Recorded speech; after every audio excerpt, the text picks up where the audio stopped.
কি হবে বেঁচে থেকে। অযথা বিদ্যা শিখে যদি না গড়তে পারি শোষণবিহীন সমাজটাকে, কি হবে বেঁচে থেকে। কি হবে ছাত্র সেজে চুমু খেয়ে সনদ খানা, যদি হয় বিদ্যালয়টা পরিমণিদের আড্ডাখানা।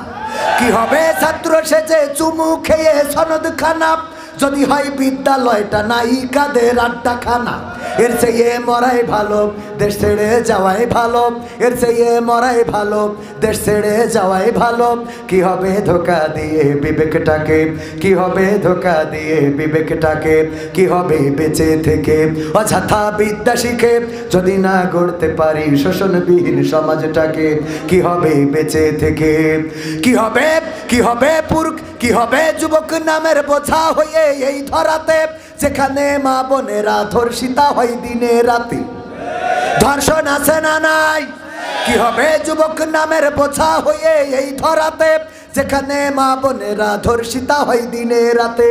যৌবনের সার্থকতা ঘুষিবে সকল ব্যথা, যৌবনের সার্থকতা ঘুষিবে সকল ব্যথা।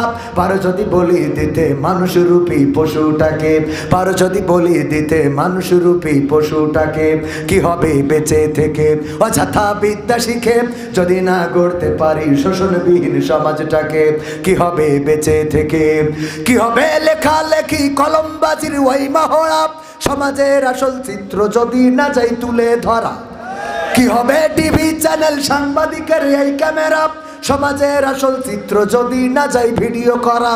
যদি ওই ঘুষের বলে কলমটা উল্টো চলে, যদি ওই হ্যালো কলে ক্যামেরা উল্টো বলে, তবে কি যাবে রোখা দুর্নীতিকে, তবে কি যাবে রোখা দুর্নীতিকে।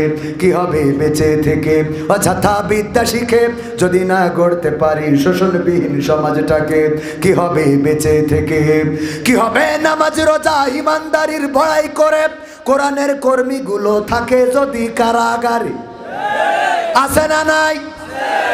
এটিএম আজহারুল ইসলাম যেই ট্রাইব্যুনাল পরিকল্পিত করে ষড়যন্ত্র করে বানিয়েছিল, যেই ট্রাইব্যুনালে আমাদের নেতৃবৃন্দকে অন্যায়ভাবে বিচার করে ফাঁসির কাস্টে ঝুলিয়েছে, স্বৈরাচার সরকার পালানোর পরে ওই ট্রাইব্যুনালের কার্যকারিতা অবশ্যই হারিয়ে গিয়েছে। গ্রহণযোগ্যতা তো আগেও ছিল না, এখনো নাই।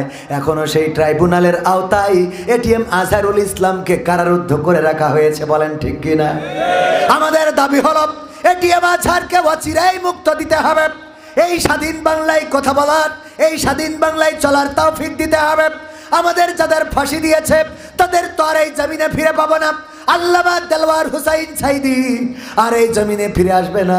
13টা বছর জীবন থেকে কেড়ে নিল।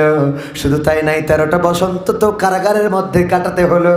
জীবনের শেষ দিনটাও রক্ত দিয়ে পরিশোধ করতে হলো। ইনজেকশন পুশ করে শহীদ করে দিল। এমনকি এই স্বৈরাচারেরা, এই বাতিলেরা এখানেই ক্ষান্ত হয় নাই।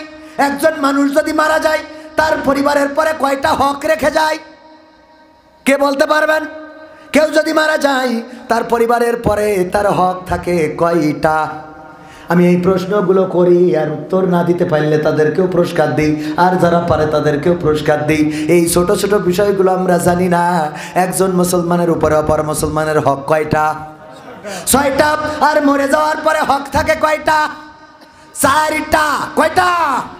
4টা। লজ্জা পাওয়ার কিছু নেই, অনেকেই জানেন কিন্তু সাহস করে বলেন নাই। যে যদি ভুল হয়, ভুল হওয়ার ভয়তে অনেকেই সাহস করে বলে না। ওগো আমার ভাইয়েরা, 4টা হকের মধ্যে 1 নম্বর হক হলো মারা যাওয়ার সাথে সাথে তাড়াতাড়ি করে ব্যবস্থা করতে হবে। তার দাফন কাফনের বেশি দেরি করা যাবে না।